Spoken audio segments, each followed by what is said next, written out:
Right happen.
Good evening, ladies and gentlemen. Perhaps we could make a start, please. It is 7 o'clock, and can I welcome you to the meeting of the Audit and Governance Committee. First thing I must do is read out security notice. This is a public meeting, and members of the public and press are permitted to report on the proceedings. Reporting includes filming, photographing, making an audio recording, and providing commentary on proceedings. Please note this meeting is recorded and streamed live. These recordings are published on the relevant meeting page of the Council's website. By choosing to attend this public meeting, you are deemed to have given your consent to being filmed or recorded and for any footage to be broadcast or published. If the alarm sounds, the premises must be evacuated immediately. Do not spend time collecting personal belongings. All emergency escape routes are clearly signed. Once you have left the building, the assembly point is in the High Street opposite the Guildhall. Members and other speakers are reminded to use their microphone when speaking. Thank you. That takes us on to item 1 of the agenda, appointment of substitutes. We have none, Chair. Thank you. Thank you. Declaration of interest. Does any member have any interest they wish to declare? Councillor Jaeger. I have an interest in the SCAL item that is meant to come. I was involved with the initial stages of somebody making a bid. I'm no longer involved in that process, nor do I have any financial gain from that. Thank you. That's noted. Item 3, public participation. We don't have any, Chair. Thank you. Thank you. Item 4, minutes of the meeting of the 20th of September. Can I agree those as a correct record, please? Is that agreed? Thank you. And before we go on to the substantive items on the agenda, could I welcome Adrian Howell, the interim audit team leader. And before anybody says how long is interim, how long is a piece of string? Adrian, welcome to the meeting. I'm sure you'll enjoy it, and do participate as and when you feel you need to. Thank you. Thank you very much. And in fact, that takes us on to your item, which is the Internal Audit Progress Report 2023 to 2024. Mr. Howell, over to you. Okay, so this is the end of September, for 6 months. There are 2 recommendations for the committee to note the report. There is also an additional recommendation for some proposed changes to the plan based on some resource issues that the service has been experiencing. We've got 2 vacancies at the top of the organisational chart, with a further vacancy for our administration person, the audit support officer. I'm filling in for the interim for the audit team leader and deputising for the head of service. We've made some good progress with regard to completing some audits, but we're also proposing to remove some audits on a risk assurance basis at section 5.3. That's all I have to say. I'd happy to take any questions. Thank you very much. Remember to have any questions. Councillor Cookson. Thank you. Find my questions now, so I scroll back up. There's something about the reduction in days. Here we are. That it's from reduced by 60 from 300 to 240. Are the budget implications? Do we pay less? That's a good question. I don't honestly know, to be fair. I can pass over to Shane. In that case, I'll ask Mr. Flynn to answer that. Do we pay Mr. Flynn? Yeah, through you, Chair. So the arrangements by which the Internal Audit Services procured the shared service is on the basis of the number of days which each council will pay for as a contribution to the overall cost of the service. So if the number of days in which you are being delivered for your council is less, then your costs will go down less. Yes, so they go in proportion. Sorry, Councillor, could you use your microphone, please, then, because it needs to be picked up. So to confirm, we will be paying a proportion less because we've got 60 less days in the new plan. That's correct. So what will happen is that the amounts that we budgeted to pay into the service, if there is an underspend, because we're paying less in and there's less work being done, that will be retained in a reserve and then distributed back to the councils as a payment, or held in reserve for the future use of the service. So that's a decision to be made by the Section 151 officers at the end of the year. But in effect, any underspend because of reduction in days will result in a return payment to the councils. Yeah, that was just the bit that I was concerned about, but I'm sure it probably already crossed your mind. I had a couple of others, just picky questions. Yes, Councillor Cookson. I don't know whether other people carry on. monopolise. The floor is yours. I wanted to ask about the IT audit and ask what was in the scope of that and whether cybersecurity was included in that. And I have something else. Mr. Howe?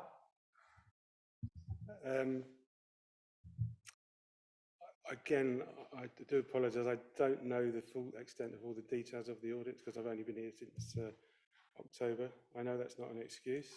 Mr. Howe, I'll ask Mr. Flynn to answer that. Yeah. Mr. Flynn?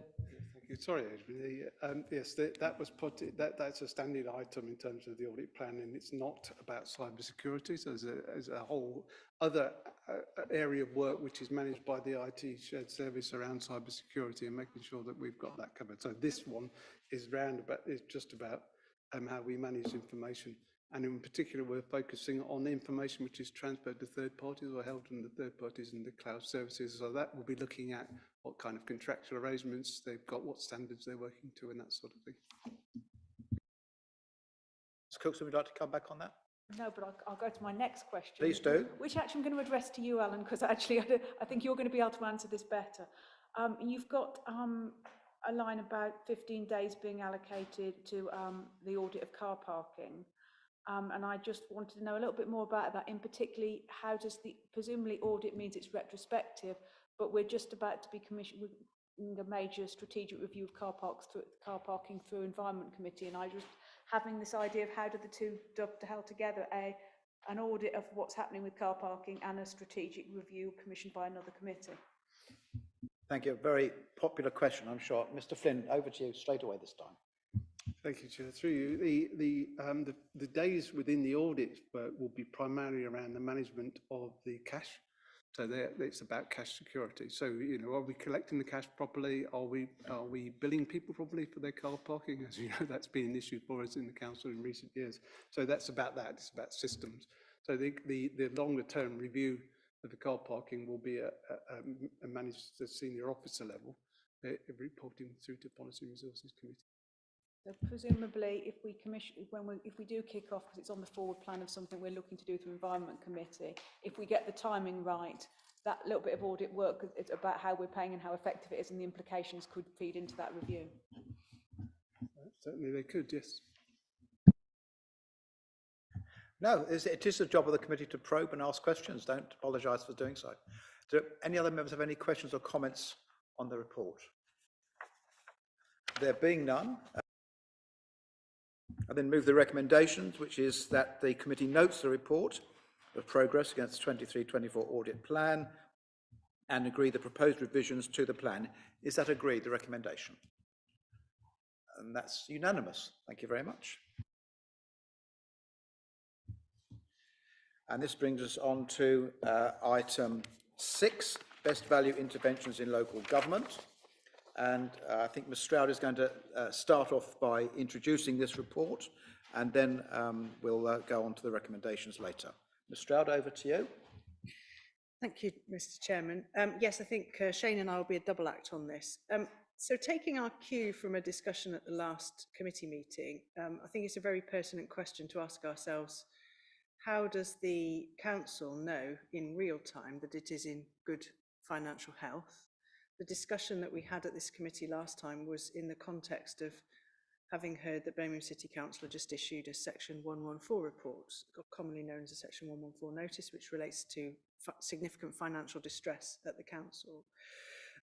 But, you know, we had a brief but very useful discussion at the last meeting about the fact that many of the conventional indicators for measuring performance and financial and governance, you know, assurance are lagging in relation to our reporting. So we recognise that the external auditors are now at least 2 years behind the internal audit process. So for an audit and governance committee or a chief officer team or a full council, receiving assurance in the form of an unqualified external audit opinion is now several years behind working in real time. And we also acknowledge that the annual corporate governance statement that this committee receives, which is built around the CIPFA principles of good governance and is quite a detailed narrative report, is provided in the July for a year that's happened ending in the March. So we recognise that those sorts of indicators are lagging, and that doesn't equip us to answer the overall question about how do we know if we're in good health.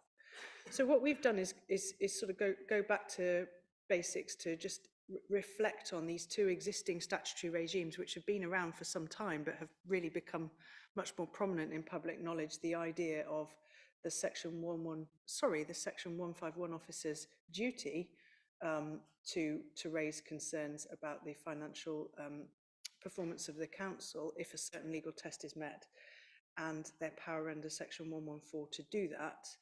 And then separately, but often related, the powers under the best value legislation of 1999 for the government. So it's Local Government Act 1999, the best value duty in there, that created the current powers that the government used to undertake interventions using commissioners, appointed commissioners. So those two things, I suppose, are making the point that they've been on the statute books for some time, but they've become much more common knowledge recently. So the report just reflects on what those things are, to see them in context, that a Section 114 notice is a financial instrument. It is providing a council with a sort of moratorium and a pause to consider what action it wishes to take to address its financial difficulties. There is effectively the serving of the notice or the issuing of the report prevents any further expenditure being entered into, but it is simply a moratorium, a pause, because then there's an obligation on a full council to meet to work out what actions it wishes to take to try and correct the position.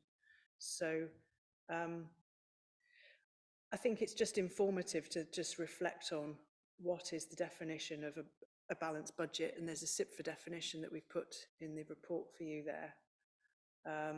So you can see from that there's a degree of judgment in that. It's content, a combination of income, sensible use of reserves, having robust savings plans means that underlying income will cover ongoing costs and future commitments in a sustainable and manageable way.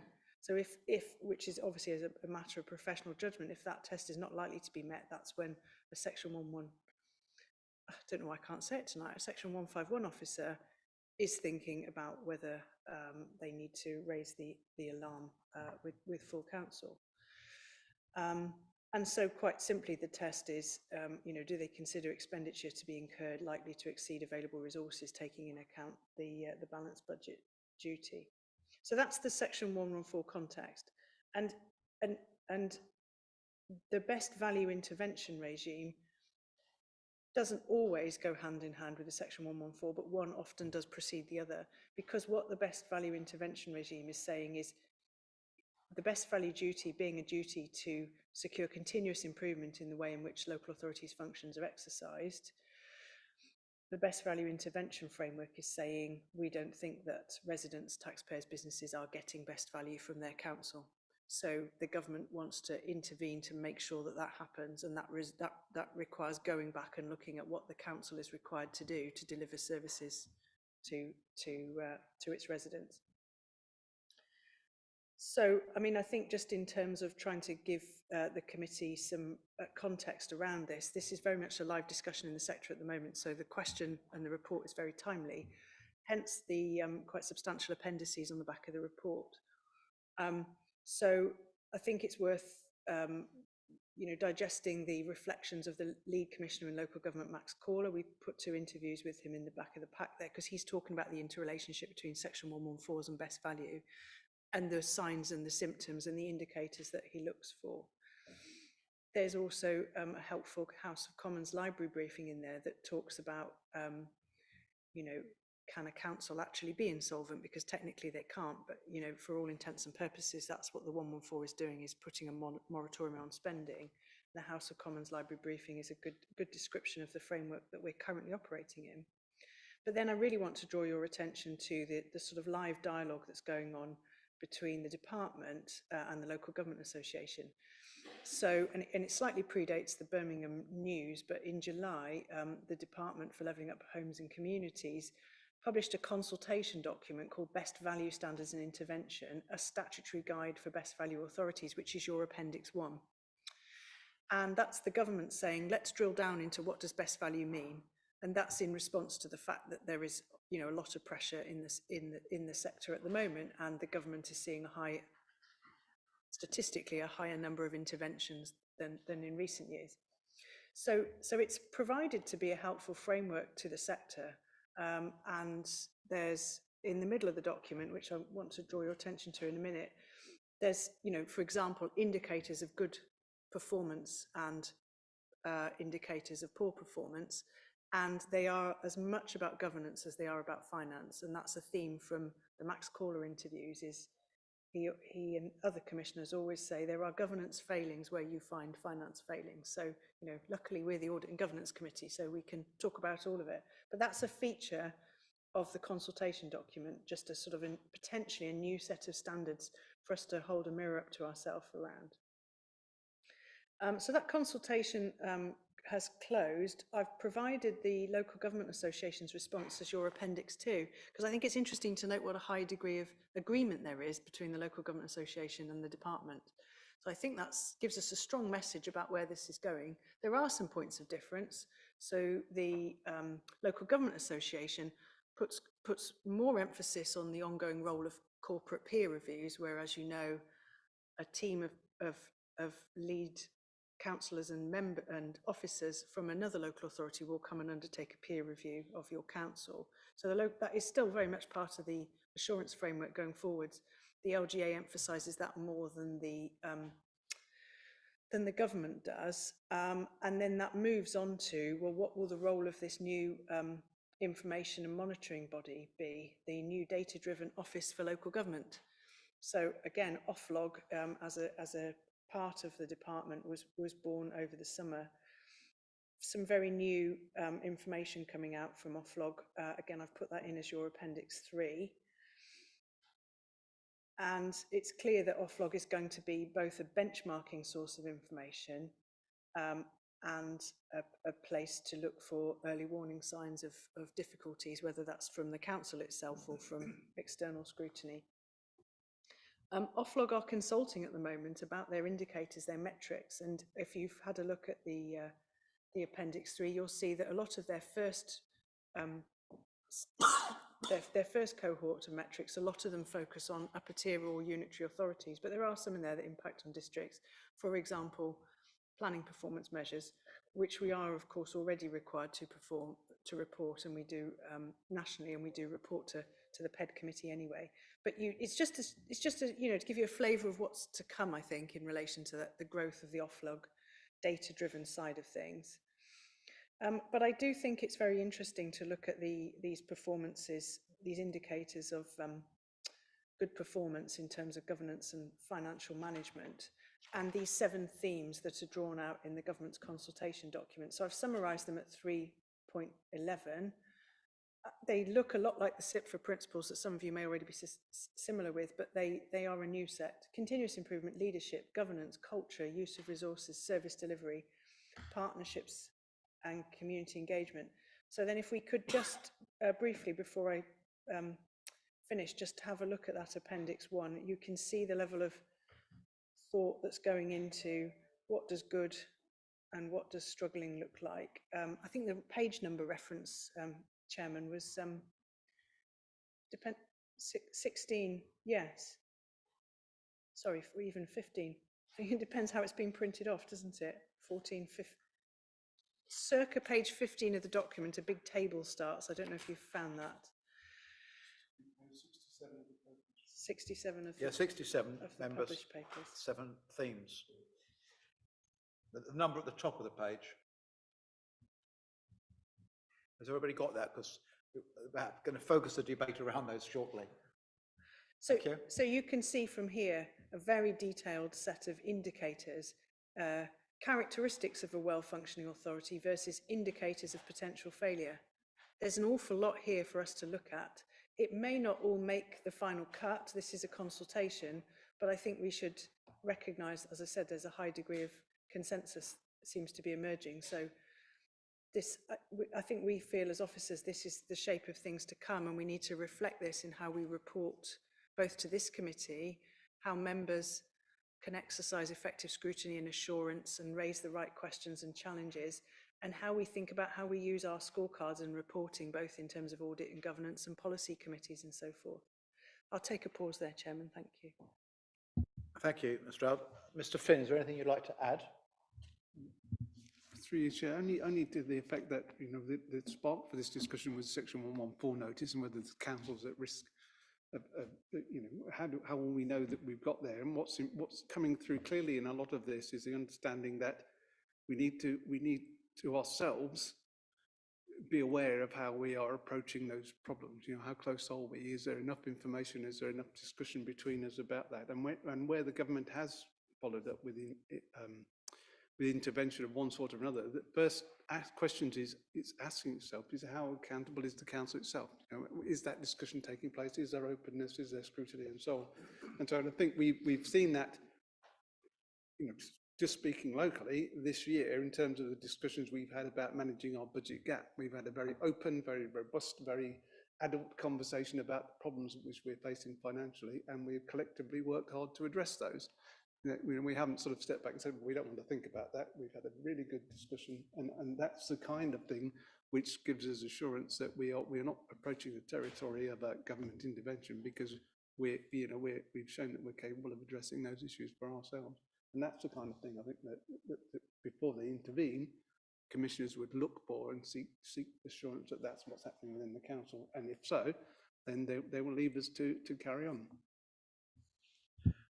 Thank you, Mr. Flynn. Members, I think this item is more important than perhaps we might think, because it's really talking about how we do things in the future. Obviously, with the situation in Birmingham, Nottingham, and elsewhere, the obvious question that members will probably ask at every meeting is, are we safe? We're not going to go bust, are we? And I think that's the question the public quite rightly would want us to ask. So I've got an additional recommendation, without wishing to preempt any of the discussion, which is basically, Mr. Stroud can approve the wording, but it's really as from the next meeting of the Audit and Governance Committee, as a standing item on each meeting, we have an item which gives members the opportunity to ask and probe about the question, are the council's finances safe? In other words, we're not suddenly going to find ourselves in the paper that we've gone bust. And obviously, the earlier we can probe that kind of question, the more information we have as soon as possible, rather than waiting till it's happened, because in which case the discussion is rather pointless if it's happened. So I'm suggesting we have an item on, a standing item on every agenda, which gives members the opportunity to ask the question, to probe how secure are our finances. Hopefully the answer will always be positive, but it's our job to probe and to be satisfied that they are. And that discussion will be based around these 7 themes in the government document. But as Mistral said, they're not set in stone either. It's a bit of a moving target. But I think the alternative is, which is not a satisfactory alternative, is that we just note this, we do nothing, and then decide to do something later. I can't see any point in waiting before we are proactive and say we want to be absolutely certain, as an Audit and Governance Committee, that the Council's finances are sound and safe. And so rather than simply ask the question every meeting, we will have a report on that. It doesn't have to be a lengthy report, but it's certainly a report that I think will focus members' discussion on that central question, because this is, we're now in an era, I think, where councils are going bust, or there may be a more technical term, but we all know what we mean by that, and we don't want to be in that field. If there are warning signs, I think we as a committee should know what the warning signs are, and we should make our voice heard. So that is a recommendation I'm moving as 1.2, but now open it up to members for discussion, comment and debate.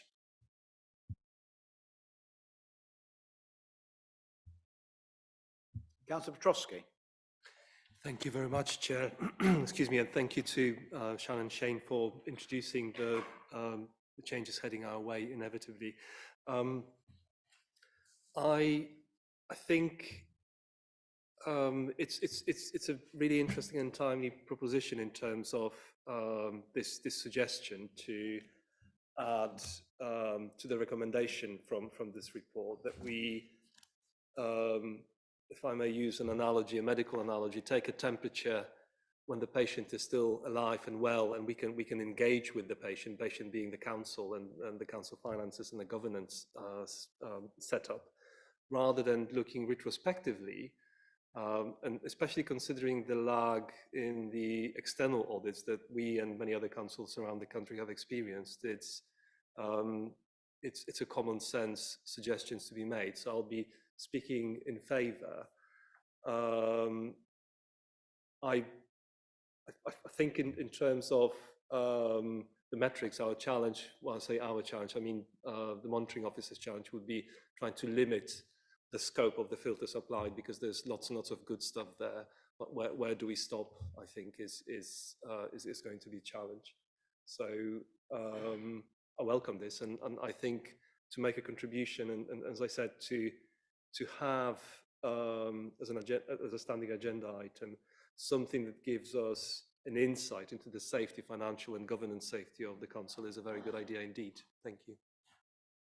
Thank you, Councillor Petrosky. That's very helpful. Do members have any other comments or questions on that? Councillor Lamb. Yeah, forgive my ignorance. On large page 58 at the bottom, where it talks about corporate or finance peer challenge, I assume we do those? I have a vague memory of it being mentioned in previous meetings. When was the last time it happened? Ms Stroud, I'm being waved at by the Managing Director, but good evening, Managing Director. But Ms Stroud is going to answer that particular question. Yes, good evening, everyone. I might be looking down at you like Big Brother. I don't know where this is going, I'm afraid. I'm sorry, I did intend to come along personally, but I was rather unwell yesterday and a bit better today, but I'll move on. So first of all, in answer to that question, you won't be surprised to know that I have the report in front of me of our last peer review of October 2019. So in accordance with the 5-year suggestion, we are due for another peer review towards the end of 2024. So I hope that answers that question satisfactorily. If I may, excuse me, if I may, it's worth just saying actually that as of today, I just signed off a peer review of Watford. I was in Watford for a week a couple of weeks ago, carrying out a peer review there. So I'm very pleased to note in one of the areas of notable good practice is that councils work to improve the performance of other councils. I can tick that box a little bit. The report won't be out for another couple of weeks, but it will be a public document. The point I would like to make through you, Chair, really is the one of leading and lagging indicators is the most important thing, I suppose.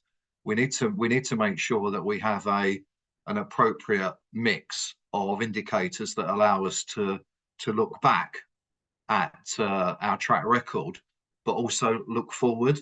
I absolutely agree with your suggestion that we should make this a standing item.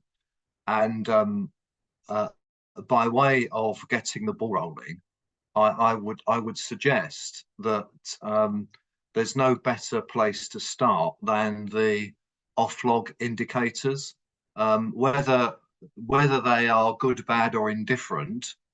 Those are the indicators by which government will be judging our financial performance. So I think we've spoken about this at leadership team, and I think it would be very good practice in terms of transparency and accountability to report on those measures to the committee as the first step to bringing this forward as a programme of reports to members. Thank you. Thank you, Mr. Blake. That's very helpful. Any other questions or comments? Councillor Jaeger. So I'm looking at page 71, and it's talking about the inclusion of appropriate skills and capacity in place. What would that involve, and would that look like training, and who would that training be for? Mr. Stroud, do you want to answer that, or? Just catching up on the page reference, sorry, it's not been helpful, this blizzard of appendices. No, it isn't. No, it was page 71 and a big number at the top. I have no big numbers, Chair. You should have a hard copy the old-fashioned way. Oh, bear with me. So yes.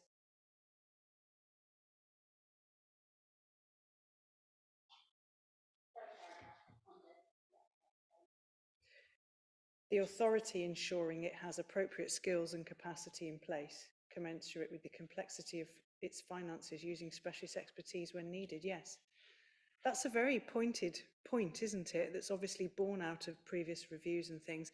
I can remember some of the findings and feedback in some of the section 114 reports around those councils who'd made large investments, it's property investments in retail parks and the like, and there being something there about the skill set of those people who were advising on those decisions and making those decisions. It is the kind of thing that could usefully be picked up through a peer-to-peer assessment process, but there's also something about whether any more work is done on the skills and requirements of statutory officers, because that's another thing that's been commented in the sector about whether those need to be beefed up or refreshed at all, because some of those definitions and legislation relate back to 1989, and so there's been a question mark about whether there's any sort of new competency framework that might be put in place. Again, the lead commissioner, Max Caller, has talked a little bit about that.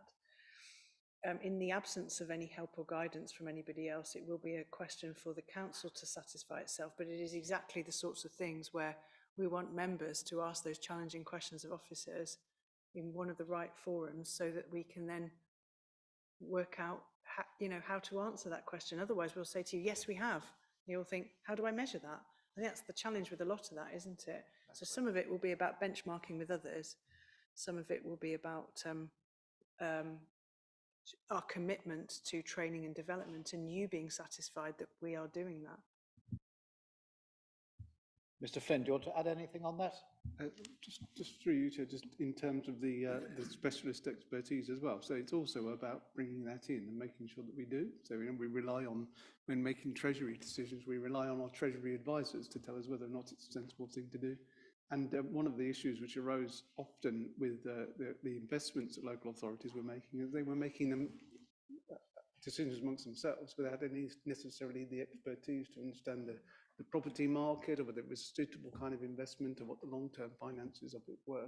And that is why later SIPA made that a requirement as part of what we were reporting to members, that we'd secured that kind of expertise before we went ahead with the decision. We had a very good example again of that locally when we looked at a major financial investment, and we're getting to the point of making a decision about that. And the recommendation at that point became, well, we need to get financial expertise. So is the council prepared to commit the finances to get that expert advice, so we know we're doing the right thing, rather than just going ahead on the basis of what you've been told by the Section 151 officer. Councillor Yeager, if you'd like to come back on Just that. a follow-up question. Would it be prudent for there to be some sort of training for members as well as officers? Because if we are going to do our job in a meaningful way, how can we question an expert and know that they're giving us the right answer if we don't have a basic level of training? I mean, many people would be experts in certain areas, but I think one thing that would be helpful, particularly once we have a new council, is having a very clear framework of the basics. I realize the LGA have some courses, but it's quite like it's a minefield trying to figure out what is relevant and what is not. Ms. Stroud wants to come in. Just before she does, I can say, yeah, that is the plan, to have some training specifically on this. That will be definitely be laid on. Ms. Stroud, anything you want to add? Just to wholeheartedly agree. Firstly, we will be bringing forward a member development programme again to sort of pull together what we have and what we do. So, for example, there is bespoke training provided by Arlene Close directly in relation to an investment, but obviously with I was going to say the turnover of councillors, with the changes in elections and new people coming on, the training needs to catch up with everybody. So there is a need to do that.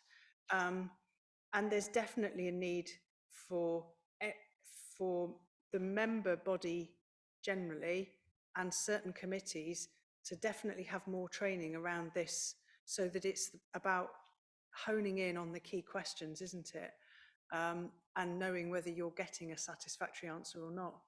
And having that training with other councils can be really helpful to compare notes. And it could be that I think there's a core offer for all councillors, and then there's some specialist topics that we want to offer to and make sure that we get a good take up. And on those specialist topics, we could definitely look to try and do them with some of our neighbouring councils to try and, you know, make that a really worthwhile exercise for everybody. So definitely agree. And in fact, that's sort of at the end of the committee report, suggesting where do we want to go next in terms of, you know, surfacing this debate with other members. And I thought there was definitely, you know, a need for some sort of seminar or a couple of sessions on this whole new world and the financial things that sit behind it.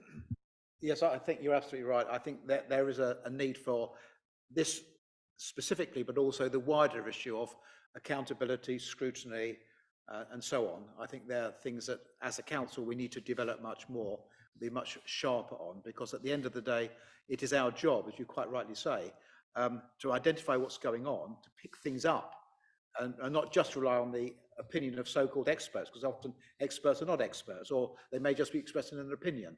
So you're absolutely right. We as members have serious responsibility, but in order to exercise them properly, we need the training and the skills to be able to do that.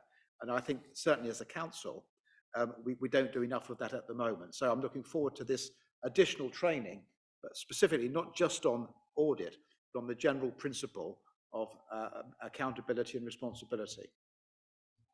Yes. Will there be an opportunity for members to feedback on the projected plan for training for new councillors? Because we can feedback on our experiences, recent experiences, on what things would be helpful and when. Ms. Stroud? Absolutely. The member development programme would need to come to a committee for sign off. And this would be absolutely an ideal committee to bring it to. I would take it through group leaders first and then bring it here. And I'm sure we can hit the next committee date to do that. Yeah. Yes. Yes, I think we do need to move on this. There's no point in keep delaying and delaying, and there's no need for that at all. I think we need to get on with these new arrangements as soon as possible. So that would be very helpful. And Managing Director is there. He's not waving at me this time, but I understand he might want to intervene. Thank you, Chair. I don't think intervene really.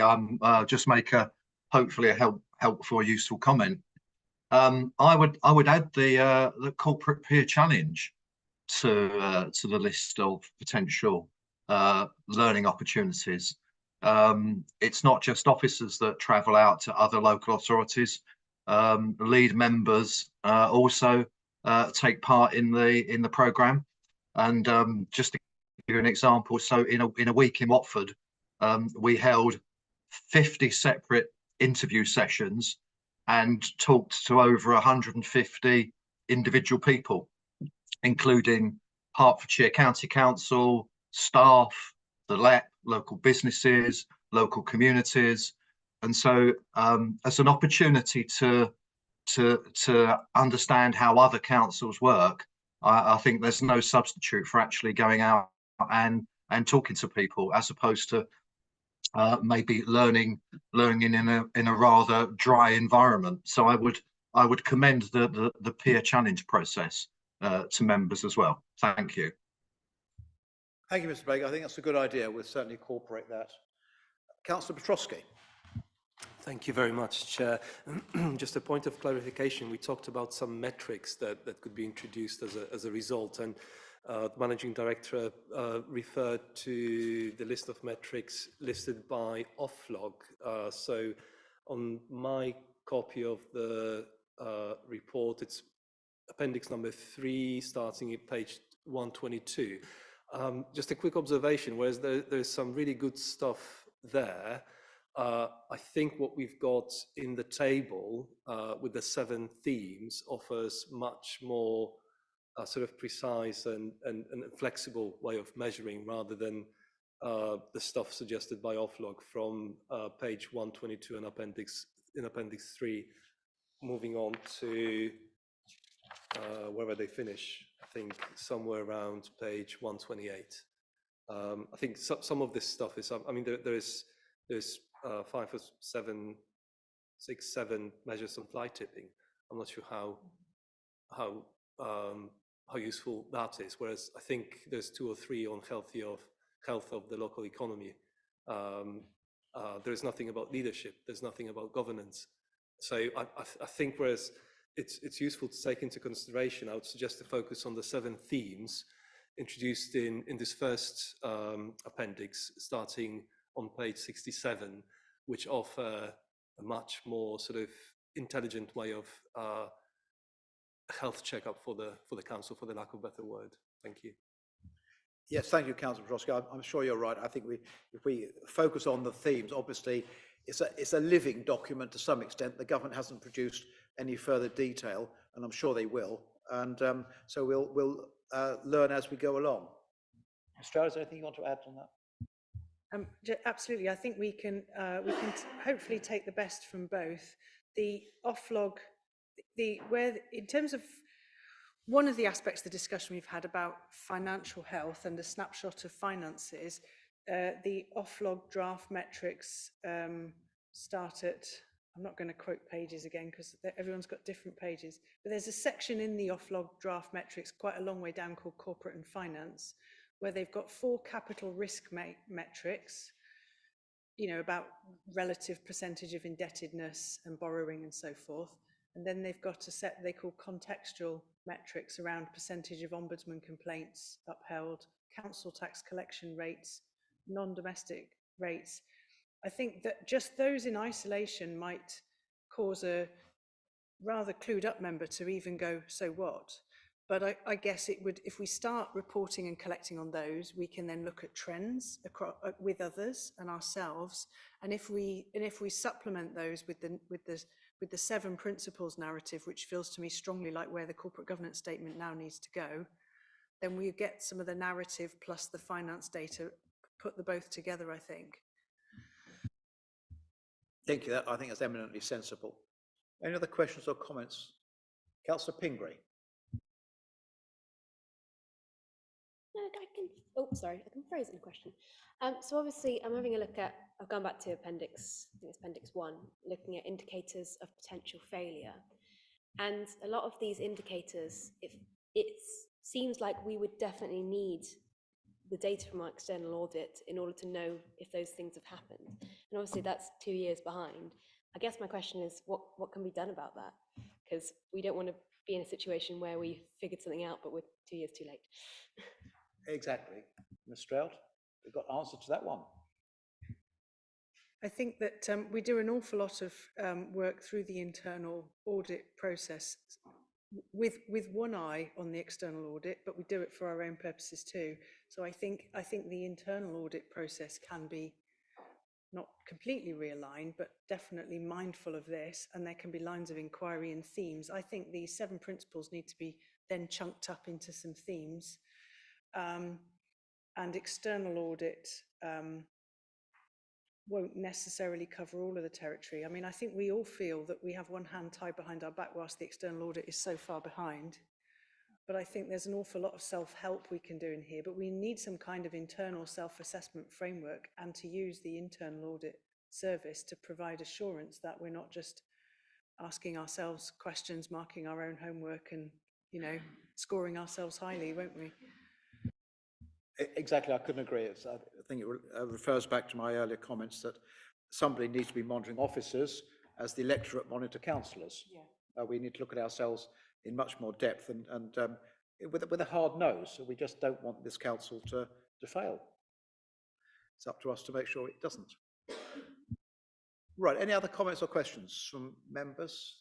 Right, if I could take us back then to the recommendation, 1.1 is that the committee notes the information set out in the report and identifies any particular topics of interest for more in-depth consideration by members, and then add 1.2, if need be, wording to be agreed with the chair and vice chair, but along the lines of we want a standing item based on the 7 principles, and there's other matters that will come up during the discussion, starting with the next meeting. So the next meeting will be the first one.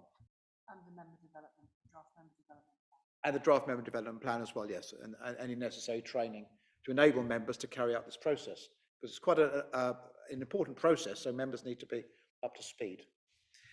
Is that agreed? Those in favour, please show. Thank you, that's unanimous. Right, colleagues, that takes us on to, item 6A. Now, this is a late paper, and I think people know my strong aversion to late papers on this or any other committee, simply because do members have the sufficient time to read and digest and think about the report? Anyway, we are where we are. So I hope members have had a chance to read the report, because it is actually very important. And perhaps I could just pass over to Ms Stroud to start with, but just as a bit of background, I asked for this item to be put on the agenda really so that this committee, from the audit point and governance point of views, could look into how this particular project, the Scala and Corn Exchange project review, how that project has been handled, and are there any lessons to learn so far, and how we could do things better if we could do things better. So that's why it's on the agenda. So I hope members will look at this critically and openly and honestly. We are an audit and governance committee, so members need to say what they think. I have a couple of questions, but just before I launch into that, I'll ask Ms Stroud and then Mr Finn if they have any introductory comments about the report, which was, as you see, the report that went to P&R, but we're looking at it from the audit and governance perspective, not the policy perspective. Ms Stroud? Thank you, Chair. I don't have much to say except to note that the review that was requested by Policy and Resources was with a view to informing the future direction of the project. That was the remit. And officers proposed that we use the National Audit Office framework to undertake effectively that self-assessment of that stage of the programme.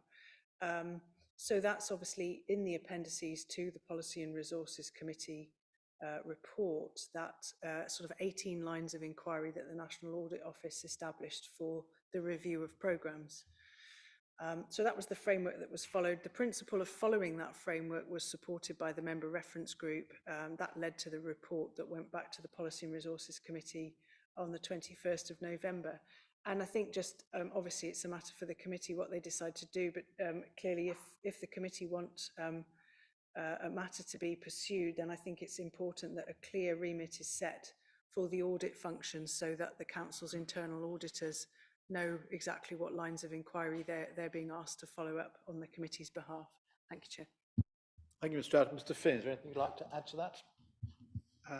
No, I think I need to reiterate that. I think that where we are at the moment, we've gone through a very detailed process as part of that report to Policy and Resources, which aim to set out as far as possible the facts of the case and to make sure that there is as much information as available to members as members wish. And what we're interested now is where does the Audit Committee want to go next in terms of further scrutiny and analysis of the project, with a mind to not just seeing that retrospectively, but also learning lessons for future work and building that into future governance arrangements, thinking about project management in the future and how if we're presented with such schemes, how we address them, make sure we've got better processes in place if that's what we feel we need.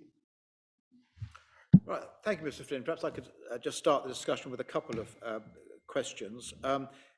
Could I refer members to Appendix 2, which I think will probably form the basis of our discussion. That's on big page 25, which I think would have been the page 25 of the P&R committee, but it's the one with the financial chronology on. And I think that is helpful because it does give a focus to our discussion. So it's Appendix 2. For those with hard copies, it says page 25 at the top. And I've really, I think, got two questions to start with, which is, I mean, and again, looking at it from, to some extent from the outside, but also both from the public's point of view and the council's point of view. So far, we've spent, the council spent nearly 3.4 million. And as I said earlier at the briefing, we haven't had a new cinema seat or a theatre seat produced. And my other question is, in terms of any new project that may emerge from this, will there be any burden on the council taxpayers of Worcester in terms of getting the new project started? Because my own personal view is that given the money we had from the government, that was a substantial amount of money, and therefore I personally wouldn't support the council tax people of Worcester, payers of Worcester, paying any more money when the council is under strict financial strictures to support another project, a new project that may emerge from where we are at the moment. So I suppose my second question is to Mr. Flynn in particular, some kind of reassurance that the council, in supporting a new project, whatever that may be, does not lead to a new burden on the council taxpayers of Worcester. Thank you, Chair. So in terms of the first question, the second section there under February 2022 sets out the spend to date. So of the 3.4 million that we'd spent at that point, the vast majority of that was on the acquisition of assets. So as part of this process, we've acquired 8 Angel Place, the Scala Theatre, as it was then, and the Corn Exchange building. And then there was relocation costs incurred in transferring the existing sitting tenant from the Scala through to their new location, Shipley. So that's where the vast majority of the 3.4% was spent. So it was recognised, and this leads on to the answer to the second part of the question, Chair, that we would have to acquire properties through this process. And prior to that, to making that decision, we've got to determine, what we're prepared to pay for them. So we carry out various assessments, but it's recognised that there's always going to be a certain amount of unknown quantity there, because we're starting on a project where we haven't got those properties, so we've got to actually make that decision. So when the project was first put together, it was estimated, a certain amount of spend would be required, capital investment would be required. 90 million or so of that would be from Future High Streets Fund grant, and then there would be further contributions from the authority, and that would have been through borrowing or capital receipts, which would have had an ongoing revenue impact. The intention was, through the business case as it was originally put, that income generated from the conversion of the assets would be sufficient to cover those costs, so they wouldn't be a burden to council taxpayers.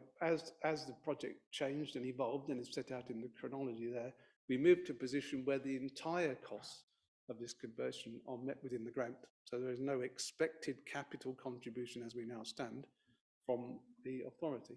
It is our intention, as we work through our value engineering at this stage, that the build costs of the proposal are within the overall grant envelope. So there shouldn't be any capital implication for the local authority and no borrowing cost as a result of that. Now, nonetheless, in creating a new asset and a new facility, there are going to be operating costs, and there is likely to be some expectation that there will be a revenue implication for that. Certainly in the first year, we won't fully occupied premises. The catering element won't be fully geared up. As always with any new project, there will be a need for revenue investment in the relatively short term. Now, I don't know at this stage what the quantum of that will be. I don't know at this stage whether we will be able to do what we want to do within the terms of the grant. Our role is to inform the committee, the Policy and Resources Committee in this case, of the cost implications of the decisions which they are asked to make, and then the committee itself will make that decision in the light of the information that's provided. So when we get to that point, the committee can choose whether or not it wants to, the council wants to continue to invest in this project and incur whatever costs are going to arise as a result of it. Thank you, Mr. Flynn. So I think the answer to my question is yes. But let's leave that part for one moment. One final question, I'll bring members of the committee, of course. The original costs escalated quite significantly. If I remember one figure, I think steel was going up by 46% or something. Now, obviously, what I'm assuming is that our procedures were such that we haven't been and we weren't going to be ripped off, because some of those figures sounds to me like some developers or some construction companies were cashing in. I do not believe that steel went up by 46%. If it did, there must be other suppliers. Either way, whether it did or didn't, I think one question that I would, not this evening necessarily, but something to come back to the committee on was, are our procedures robust enough to have, I think, really scrutinised the increasing costs, because they were enormous, that were being asked of us. It appears that we haven't, in a sense, fallen into that trap of saying yes and going ahead, and it may therefore mean our procedures are in good order, but just really reassurance that of the figures we were presented with, did we look at them, or did we simply say they were too much rather than negotiate a lower price? That kind of detail in terms of spending our money. Thank you, Chair. Well, I think this refers us back to the question that Councillor Jager asked a little while ago. You know, I'm no expert on the price of steel, and I wouldn't presume to make decisions based on my own understanding of those matters. So we employ consultants who are specialists in cost estimates to undertake that work on our behalf, and they review the costs which are presented to them by the providers, and they benchmark those against the market and then provide us with advice as to whether or not those are reasonable estimates of the likely costs of the project. So we can then make a decision based on that, whether we wish to go ahead or whether we wish to then value engineer the project as such that we can bring it within the overall cost envelope. Fine, thank you, Mr. Flynn. I'll leave my questions there for the moment. I invite members of the committee, Councillor Cookson and then Councillor Petrosky. Councillor Cookson and Councillor Jager. Mine is just a question about clarification and process. I just want to be really clear of what are we actually discussing as audit committee, because I know this has been through policy and resources as the policy committee, and it was designed originally for them to be making a policy decision. And whether or not on a personal level agree with the policy decision they're making is to some degree neither here nor there, because they are the policy committee that are making that decision. So then you're talking about this being audit and governance and us looking at retrospectively what is the learning from the process to make sure it isn't repeated. I'm just trying to get my head around what are we actually being asked to hear tonight to make a decision or recommendation? What's the guidance of what we're trying to do here? Because I'm a bit confused at this point. Thank you. I think what we're looking at is, are there lessons to be learned? That's the first thing. Could we do things better? And also reassurance. It comes back, I think, to the earlier debate. Are we satisfied as a committee that the enormous amount of money involved with this project, bearing in mind where we are with nothing having happened, have all the procedures been in place to ensure that we're spending money as wisely as we can, and that we will continue to do so? I think that really is the fundamental question, because I'm not the only one who's asking questions about about how this is being handled and where it's going. And so I think it's looking back. Are there lessons to be learned? If there aren't, fine. If there are, we need to look at them. And also, again, to try and preempt problems by saying, well, we are where we are, but what is the prognosis for the future? Where is it going into the future? Because these are large amounts of money. And my concern, I think obviously we're all concerned, that there isn't going to be a new burden on the Worcester City Council taxpayers, because I think they would be concerned about that. So we need to know what is going on, not in policy terms. You're absolutely right. The policy will be made by P&R. We're looking at the procedures of how the money has been spent and how it will be spent. I just think it's a very fine line, and we've got to be very, very clear about that line. I mean, I'd love to be involved in the policy element, because I probably have a very similar view to you about what I'd like to see, but that's neither here nor there. I think it's important about being very clear about what our line is, and that we are only looking at audit and governance elements of this, and not trying to make a policy decision in an audit and governance committee. I don't know, Sean, whether you've got... Councillor Cookson, you're absolutely right. It is not, we're not making policy decisions. We might not be making any decisions or recommendations, but we're having a discussion about what's gone on, given the concerns of a number of people. I think it may inform the debate if I now call in Councillor Petrosky, who has, I know, certain issues and questions he would like to ask and raise as well. Thank you very much, Chair. I think to begin with, I don't think there's disagreement when it comes to the sort of premise of this project. We all want to have bits of Worcester regenerated. We all want to have nice things in Worcester to go to and experience, and so on and so forth. So that's not an issue. I think what we should be looking at as an Audit and Governance Committee today, excuse me, today, whether from the audit points of view, have the money been spent wisely? And then the second question that I ask myself is, was the governance of the project satisfactory? And is it reassuring to the members of the public and the rest of the members on this council? And the final question, which I actually raised last week in this building, was, provided that we are satisfied with the outcomes of the inquiry, which we have in front of us, and I'd like to commend the thoroughness of the report and the document. I think it's very good. Who is accountable? So if we are not sort of in a position to ask about accountability, I'm not entirely sure who is. So that's the sort of suggestion as for at least my thinking and looking at it. I do have one specific question, and perhaps one or two that might follow afterwards. Can I proceed with the question, Chair, please?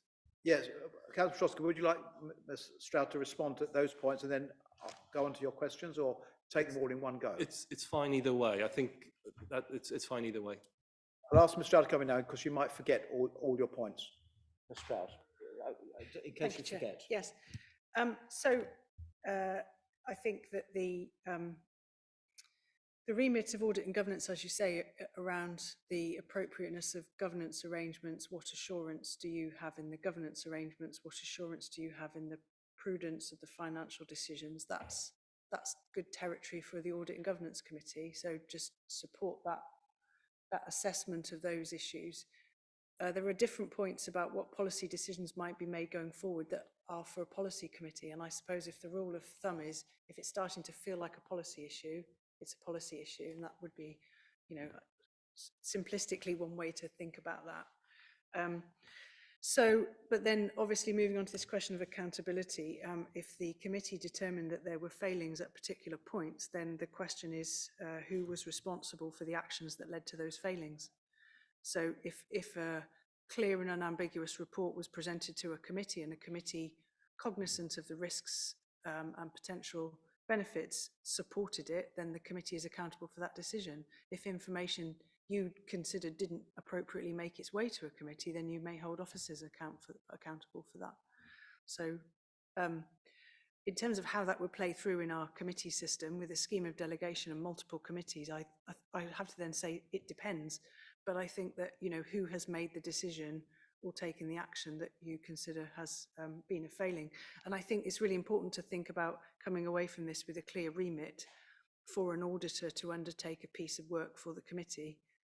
Otherwise, I think it's not going to become tangible as a question that can be answered. Thank you. Councillor Petrosky, your next questions, please, or comments. Thank you very much. So when I listened to the debate early in November, I was part of the debate when this was brought to the PNR's committee attention back in July as well. I've looked at the review of key lines of inquiry, the table that we've got in front of us. And there's a number of issues identified there on the purpose, value, and setup, and also delivery and variation management. The issues identified are, this is a damning report in the sense that so much has gone wrong, and somehow the council has managed to proceed with this project based on very clear failures that we are all looking at, black and white. So it starts with the formal sign-off. Initial designs were sketched and so on, so the concept of the project. It says very clearly here, the concepts were supported were developed in partnership, but not signed off by all stakeholders or potential beneficiaries, so that the vision for the project was not commonly shared. There was no support, there was no meaningful consultation. I can go on and on, going through the table of issues listed here in front of me. What I'm unnerved about and in good conscience cannot accept is that we struggle with the answer of if this has been brought repeatedly over the period of what, 2-3 years now in front of the PNR and so on. Considering how poor the quality looks now, what do we do? How do we sort of execute the issue of accountability for those decisions, for the advice given to the PNR committee, so that we are reassured that those mistakes are not made in the future? At the moment, we have I'm not, you know, the scope of the project has changed. People who has advised the PNR committee on what it is that they want the project to look like, to deliver for the city, they're still there. And I think I really struggle with taking their advice seriously, to be perfectly honest. Thank you. Thank you, Councillor Petrosky. Ms. Stroud, can you respond to that, please? Or Mr. Flynn? Mr. Flynn. Through you, Chair. I think there are two things about this which strike me as really important, going back to the discussions we were having previously about how the authority is accountable for itself and how it understands what it's doing. What has happened here is that we have gone through a set of process and reached a point where a number of factors have come into play, and which the people who are closely engaged with the project thought to themselves, this isn't going the way that we wanted it to go. So what should we do about that? And in some senses, it would have been very easy just to carry on say, well, that was the original vision. It was agreed at policy committee, it was agreed by council, it was gone to the town board, we had a load of stakeholders say this is what they wanted, with escalating costs. And people have seen that elsewhere in other projects. But we didn't do that. We said, right, well, we need to be clear about where we are at this stage. We need to understand what's happened in terms of the cost and in terms of decision making, in terms of the engagement in stakeholders, and take a different approach. So it seems to me that what we've done here is tried to answer the question which you're raising, Tom. You know, how are we accountable? Looking back, what could we have done differently? And that's always going to be the case, isn't it? Whenever you embark on anything, you can make decisions based on the information you have at the time. Later on, you might look back and say, well, that didn't work out the right way. So we are trying to do exactly what you're asking us to do, to bring forward a set of issues which have risen, an analysis, some audit work, and build that into some lessons learned, some things that we can take forward, so that next time we can take a slightly different approach to it. So the difficulty I'm having is, where do we go from here in terms of the remit of the audit committee? Where do you want us to go next? Councillor Petrosky, do you want to come back on that?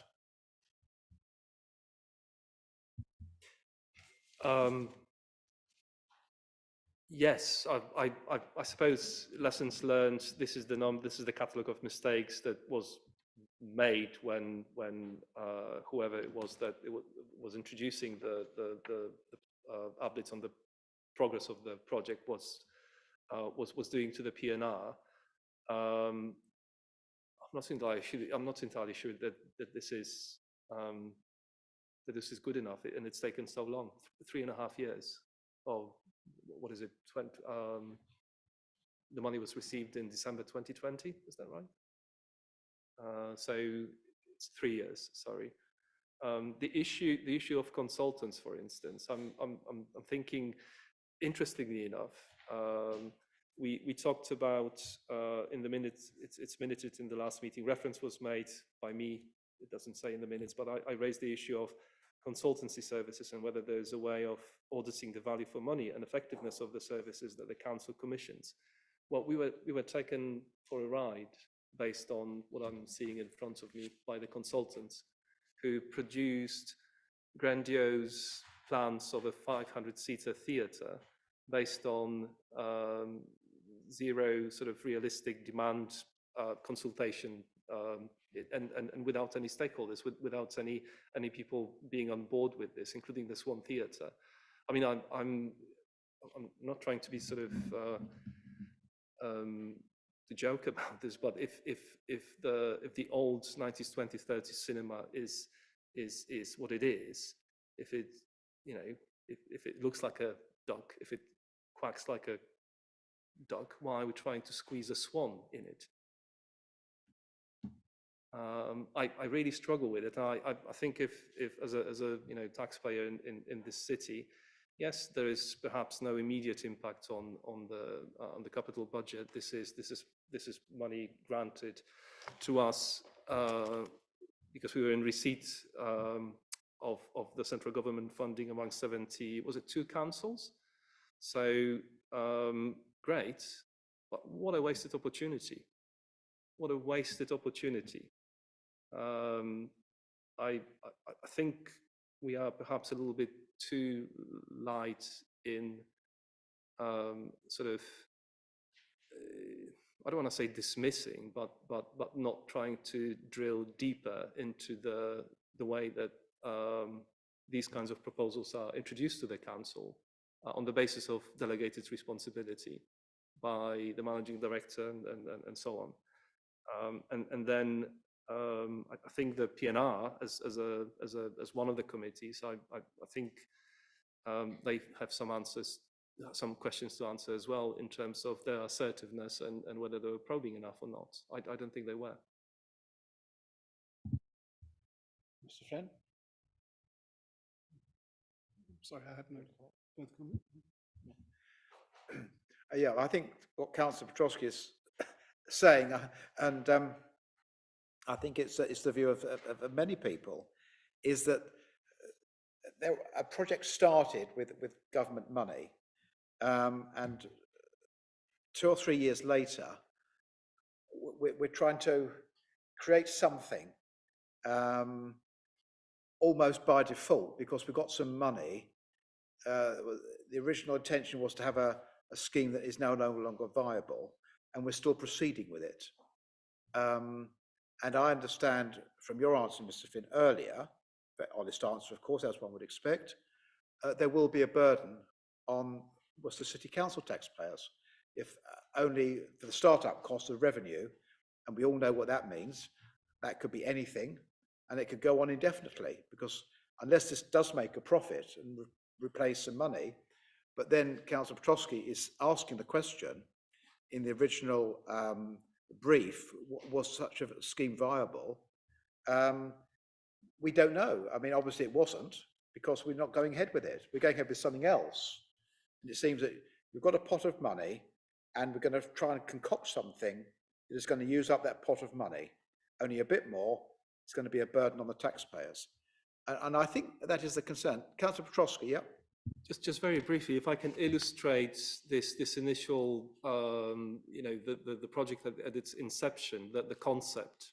So on, I haven't got pagination here, so you have to forgive me. I'll try to describe it. So it's in the NOA's key lines of inquiry, the bluish table there, number 12, which refers to the risk management and says, poses the question: are key risks identified, understood, and addressed? I'm reading in the management response. Risk registers developed as part of submission. So some risk register was submitted to the central government as part of the submission, which is fair enough, and subsequently revised. Key risks identified at start as red. And this is something which I think should be flashing. If I'm driving a car and I have lots of lights on my dashboard flashing at me red, I stop the car and check the tires and look under the bonnet and do other things, even though I'm not a mechanic. I try to do something about it, okay? So the risks identified as red are listed as need to understand demand of the use of the facility. We have Malden Theatres, a nationally recognised venue which is in receipt of £20 million, 7 miles down the road. We've got Stratford. In fact, by the way, the committee members, I bump into them. It's well used. I saw people sitting on this committee going to venues which are nearby and are responding to the demand in a very effective way. We have Stratford, we have Cheltenham. What we don't have, and this is where I struggle to sort of understand who came up with this pipe dream of a 500-seater trying to be squeezed into a vintage cinema. What we don't have is a vintage cinema. The red risks go on to say third-party acquisition costs and delays, property characteristics, impact costs, and deliverables. We learned about, the work done by the surveyors and the conclusions that they come when they sort of suggested that there might be archaeological issues with the project, trying to deepen the sitting area. Future income streams not high as anticipated, changes in economic circuit, and so on and so forth. I mean, why on earth it's taken us 3 years to come to this point and sort of scratch our heads and say, we could have done so much better? And who's accountable? On whose advice the council was making those decisions? Sorry, the P&R committee was making those decisions. Mr. Flynn? Thank you, Chair. Just, I think it's important to be accurate in terms of facts and so on. So just, I have not said that this will result in a burden to local taxpayers. What I've said is that we will continue to develop the business case for the project, and I will ensure that the council has the right information. And if it appears that it's a burden to local taxpayers, or if the council feels that local taxpayers will be willing to support a project and be prepared to pay for it through their council tax, then that is a decision for the council. So we will provide that information, and that decision to be made hasn't been made yet. We should go back to the purpose of this exercise. So the purpose is to regenerate the area. So it's not to deliver a scheme, nor is it to use up government grant. We were provided with grant in order to regenerate part of the area, and we are directing all our thoughts to how best we can do that. using the assets that we've acquired and the grant funding that we have available. And I'll do my best to make sure you have that information when you make that decision. On the point about stopping the car and doing something about it, that's exactly what we've done. We saw where we were going with this project. We saw that something was not happening. And we decided that we should stop and think and go back to committee and say, well, let's have another look. Let's do something different. And just to remind ourselves that the original vision was presented to the committee and was approved. It wasn't something which was an officer decision. It went through the town board and it went to committee.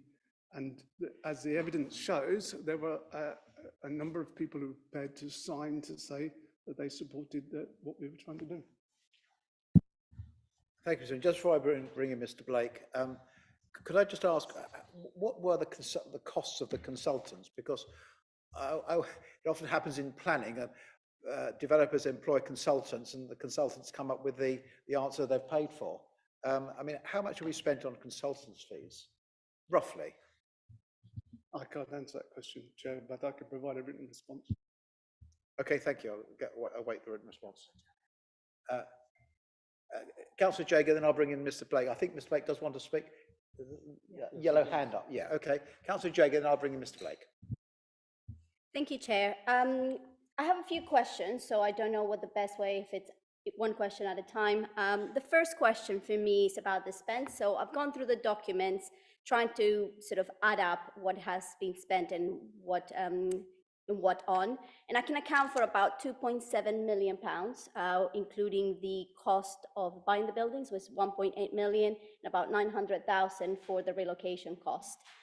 After that, I'm not really clear on what has been spent, and so I would like, not now obviously, but going forward, some clarity as to what the money's been spent for. And one of the key areas that I would like to have some clarity on is, at the last meeting, we were told that this is a non-ring-fenced fund, which gave me the impression that it is, there is more discretion on how officers can spend that money, and that could include officer salaries. So I would like to have some clarity on how much is being spent on consultant fees, design fees, which I can gather is another the cost, and not necessarily individual salaries, but as a sum of how much money has been spent on officer salaries. That's the first question, which obviously I don't necessarily need an answer for right now. My second question is regarding the selection of consultants and what process is followed. Going through the documents, I can see that in one of the stages of consultation, I believe that was REBA 3, one estimate was given by one of the consultants, and that estimate turned out to be wrong by quite a significant amount of money. So how do we know that these consultants are actually competent if they made a mistake of over £1 million? I mean, I don't know how many people can afford to make £1 million mistake on their jobs. And so how do we select them? How do we know that they're competent? That is my second question. My third question is regarding the bidding process. So if somebody were to come up with a proposal or an idea, as you know, I was involved in the initial stages of one of the proposals, and there is my naivety of the expectations of what I thought would happen and the reality of what actually happened, or although from my perspective, I don't have all the details of how it actually went forward. But I guess I expected something like there would be a prospectus for investors, you know, with all the details of the process and the fund, that there would be an application process and an interview, a formal interview for anybody coming forward with an idea, that there would be a point system to grade the different ideas, and that there would be a cross-party panel to then look at the merits of each idea, and that assessment would look at financial scrutiny, giving the person making the proposal an opportunity to defend their numbers or defend their business case. My understanding is that the process was not like that. There was a different process. I'm not really clear on what that process was, but for me, that would be what I would consider a good process to make a good choice. So again, I don't expect an answer right away, and I'm happy to submit these questions in writing later on. And my final question is regarding the criteria for the future project. Through the documents, I've seen that there was a criteria, I think it was a 6-point criteria that was each on 5 different indicators that were given a score of 1 to 5, depending on how well they met the purposes of the councils. And this scores regarded the fund priorities, market demand, operative interest, sustainability of the project, affordability, and whether or not it creates an ongoing burden for the council. It seems that the current proposal doesn't meet any of that criteria, and if I were to rank it based on those objectives, it will rank quite low. So my question is, what has happened to that criteria? And is there anything we can do in this committee to ensure that whatever we do forward is assessed against those objectives, which were the original objectives? I think that's it. That's all my question. Again, I don't expect a response right now. I'm happy to submit these in writing so that we can have a more detailed response. Thank you, Councillor Jager. Interesting questions. Mr. Flynn, would you like to answer them? Or Councillor Jager said she'd like written answers, but on the other hand, I think all members of the committee should see the answers to those questions. For you, Chair, just to say that I'm confident that we have plenty of information to answer those questions, so we will be able to provide detailed answers on those. Well, no, I mean, if you want to, if you submit, yes. There's a balance to be struck in terms of the amount of information that can be presented at committee in a summary nature, and the vast quantity of detailed information which underlies that. So what I'm interested in terms of the audit committee and where it wants to go next is which of those lines it wants to explore, and we're happy to work with you and provide information. Thank you, Mr. Flynn. Stroud? Can I just add, Chair, that they're very helpful structured questions that are focused for the purposes of an audit. So they give us a very tangible set of questions to answer, which is very helpful. And I think that if that's where we get to at the end of this discussion, or whether that's we get some of that and then there's delegated to Chair and Vice Chair for the sort of totality of that written up. I think just as an example, they were clear questions. Yes. That. Thank you very much. Now, Mr. Blake, over to you. Thank you, Chairman. The conversation has moved on somewhat since I put my hand up. So I just wanted to really support what Shane had said. This project is about the regeneration of a place. It's not about a particular building or particular usage in that sense. And as Shane said, we got to a point where the costs were greater than we thought we could accommodate. So the decision was taken by officers to recommend to members that we pause the process and look for an alternative that would deliver a similar, if not the same outcome in terms of regeneration outcomes. And that's what we did. We have not, with reference to the risk management and the red risks, we have not sat for 3 years with a series of red risks in front of us. These risks were identified at the outset, and we have worked continuously to mitigate those risks, to bring them within our risk appetite.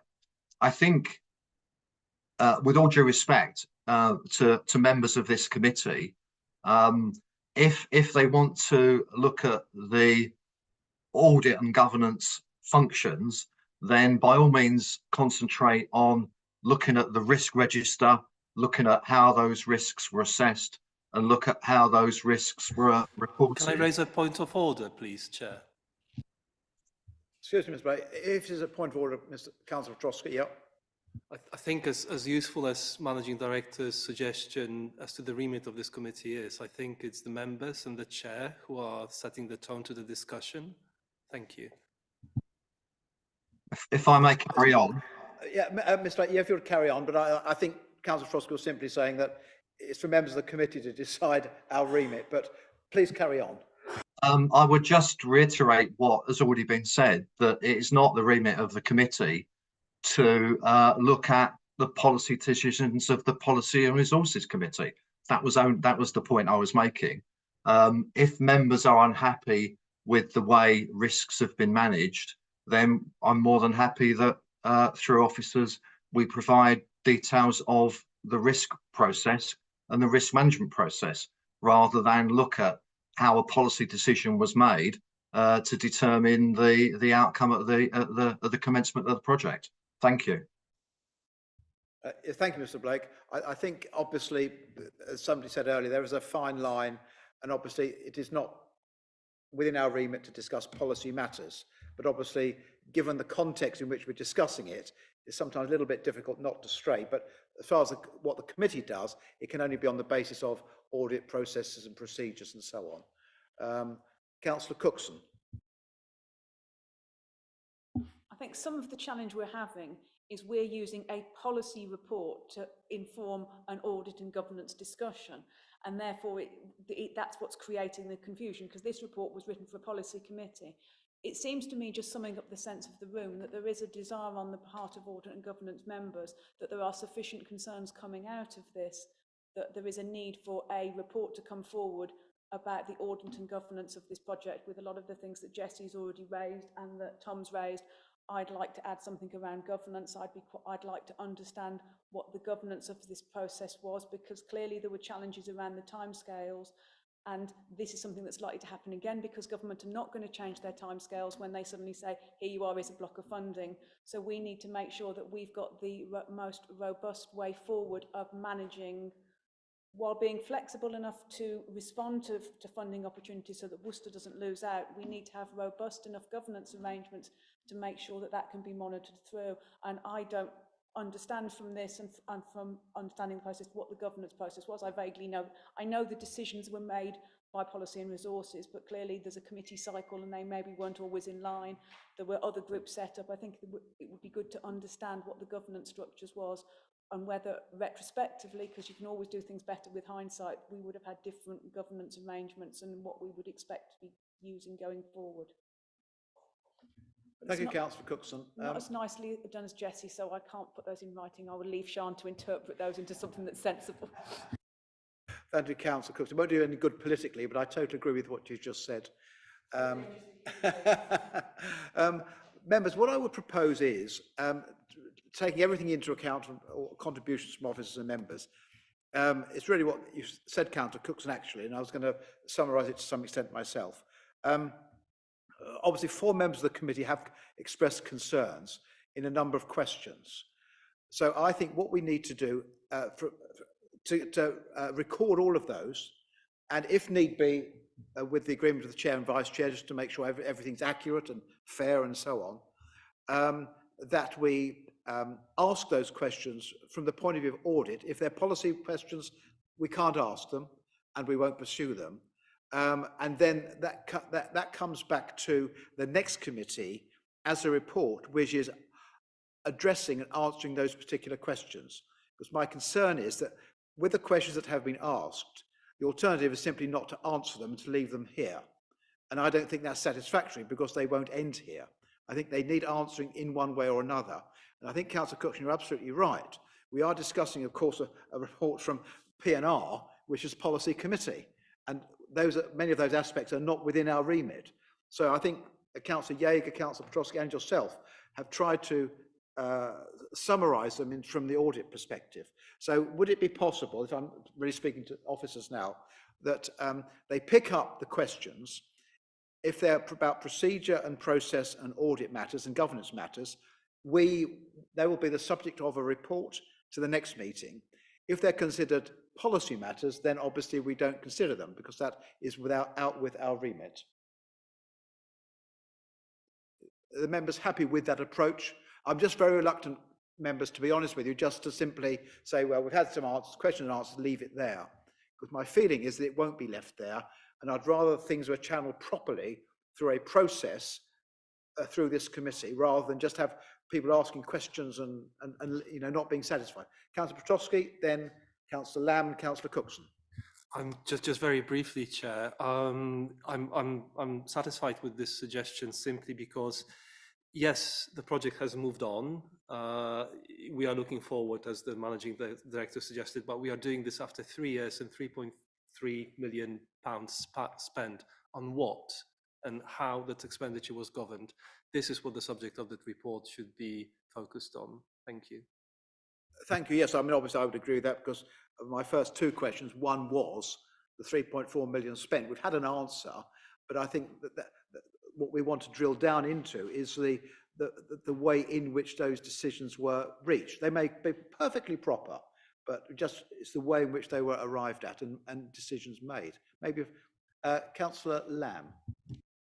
Yeah, there does seem to be a desire, and it's understandable, to pin down accountability and responsibility in this process. And obviously in this report, it isn't clear who made the decision and when, because what I'd like to know is who made the decision, who ultimately made the decision at each of the critical points. Was it the elected politicians? Was it the officers? You know, and there seems to be some suggestion, you know, when we're talking about, you know, consultants and other people who gave advice, you know, was the decision made by elected politicians on incorrect advice? Were they misled in any way? Or did they hear all the evidence? Okay. And did they then make the decision to continue? You know, at the end of the day, you know, to quote, you know, misquote Mrs. Thatcher, I suppose, it's the officers advise and the politicians decide. Now, if based on all this, all these red flags, politicians then made that decision, well, the only way in which they can be held accountable is via the electorate, to be honest with you.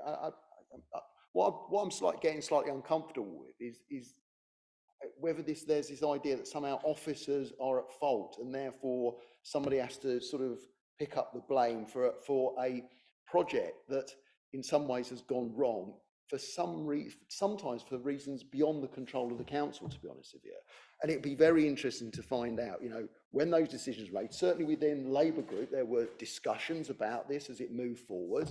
But somebody's made a decision, and I hope it is the democratically elected politicians, because that's how it works. But we need to know who made those decisions and when, because it certainly isn't here. And it's very, very difficult to pick it out, because that's not what this document is designed to tell us. Thank you, Councillor. I think you're spot on. I think we need to know who made the decisions. If it was politicians, then politicians are responsible. End of. But what you're saying is quite right. We don't actually know. I mean, in a sense, if it's politicians, then officers are off the hook, if I can put it rather crudely. But it's not trying to apportion blame. We need to know, because what I said right at the beginning is part of this is lessons learned. I mean, we can't undo what's done, but we can try and ensure that it doesn't happen again. Councillor Cookson. Yeah, and I'd just like to pick up on that and now link to my other point. I think we need to be doing this very much in the spirit that we were talking about in the last item, that this is about lessons learned. This is about making sure that something went wrong, it doesn't happen again, and we are in a position to make sure that we can maximise grant funding available to Worcester, to our residents. They don't lose out, but we can make sure we do that in a way that is robust with governance, that is financially sensible, and seeing where there are lessons to be learned and how we can do that. And my point where I put my hand up was I was going to say, we had a discussion in the previous item about some of those good principles that various government bodies are looking at, and maybe we should be using those to drive what the guidance of what it is that we're going to be looking at, being very, very clear on that line between what is the remit of ours, audit and governance, and a policy decision. But I don't think it should be about apportioning blame, whoever's blame it was. It should be about making those lessons learned for the way forward. I agree. I mean, I think it's a serious committee. We want to know who made the decisions.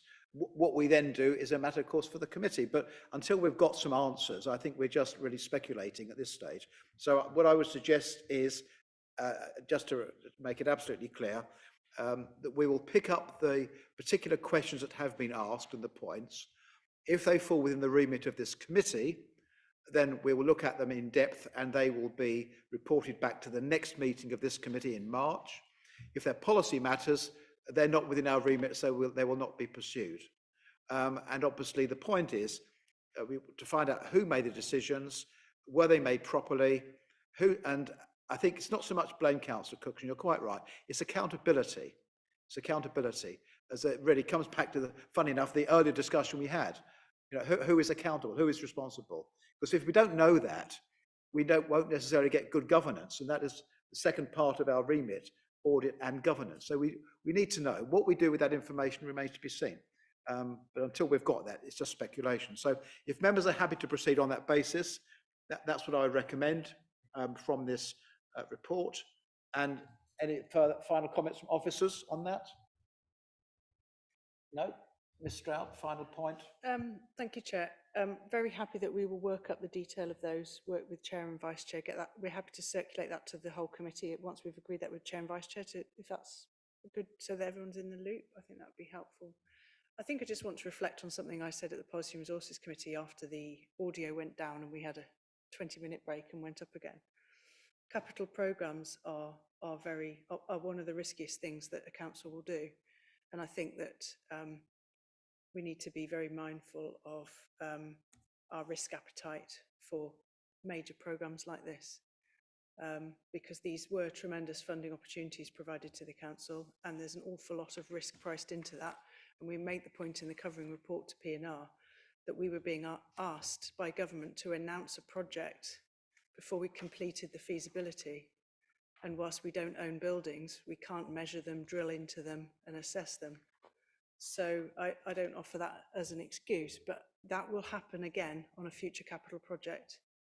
And I just think that needs to be recognised, because if we do want to have some collective ambition, you need to feel assured that there's reporting, transparency, but the risks, there will always be red risks on the risk register on a capital project. And the Future High Streets Fund programme and the Towns Fund programme around the country are reporting significant difficulties, project extensions, and all sorts of redirection. So again, I don't wish to detract from the significance of the discussion we've had, but I want to contextualise this in relation to every major capital programme that we or any other district council may attempt to do. Yes, I think that's well said. I mean, I think what I think we need to see the report coming to the next committee as something positive. Is not looking back, trying to apportion blame and all the rest of it. We want, there are concerns. So what we've done quite properly is bring it to committee, had an open discussion, because there's nothing to hide. We then want to find out what's happened, and then we can take it from there. So that, if anything did go wrong, I'm not saying it did, I don't know yet. If it did, it doesn't happen again. And obviously that is within the context, of course, as you quite rightly say, capital projects by definition have a risk attached to them. So I think all the members around this table, I'm looking at them now, are sensible people. They will assess that properly. So I think let's look at it positively. If we can find out if anything did go wrong and we put it right, that's a positive. And if nothing went wrong, then we can all go home and have a happy Christmas next year as opposed to just this year. So members, if I can leave that item there and move on to item 7, which is the last item, any other business. Well, I don't think there is any other business of an urgent nature, except for me to be the first, I think, committee chair to wish you all a happy Christmas. And let's see what happens in the new year, which I'm sure is going to be as uncertain as this one. Thank you very much for your attendance.